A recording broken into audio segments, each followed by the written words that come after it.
Assalamualaikum warahmatullahi wabarakatuh. Salam sejahtera bagi kita semua. Kita akan mulai kisah sosok besar yang membawa perubahan bagi dunia, Nabi Muhammad SAW. Bagian pertama ini akan mengikuti perjalanan hidupnya sejak lahir hingga memasuki usia dewasa. Beliau lahir pada hari Senin, 12 Rabiul Awal tahun Gajah 570 Masehi di kota Mekah.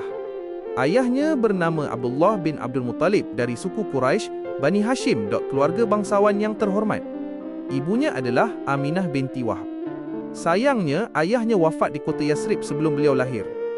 Ketika beliau berusia beberapa hari, beliau disusui oleh seorang wanita dari suku Sa'ad bernama Halimah binti Abi Zu'aib, sesuai dengan tradisi masyarakat Quraisy saat itu. Ketika berusia 6 tahun, beliau bersama ibunya melakukan perjalanan ke Syam untuk mengunjungi makam ayahnya. Saat pulang, ibunya wafat di sebuah tempat bernama Abwa dan dimakamkan di sana.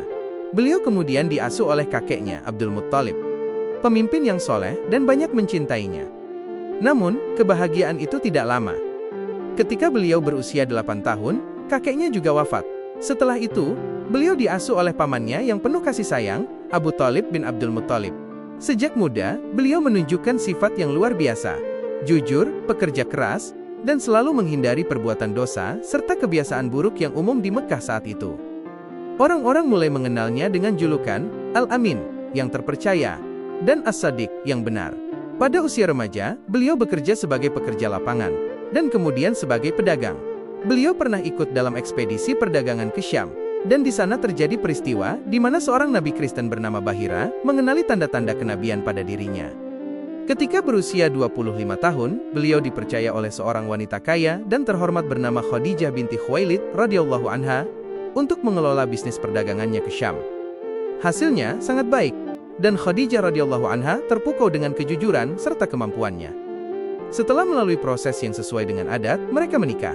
Perkawinan ini memberikan kebahagiaan dan dukungan besar bagi beliau. Khadijah radhiyallahu anha menjadi pasangan hidup yang setia, dan pertama yang masuk Islam setelah beliau menerima wahyu. Pada usia muda hingga dewasa, beliau telah membangun nama baik yang tak tergoyahkan. Beliau dikenal sebagai orang yang selalu membantu orang lain, terutama fakir miskin dan orang yang tertindas. Hidupnya yang sederhana, namun penuh berkah menjadi contoh bagi banyak orang. Di bagian kedua, kita akan melihat bagaimana beliau menerima wahyu dan menjalankan misi kenabiannya hingga akhir hayat.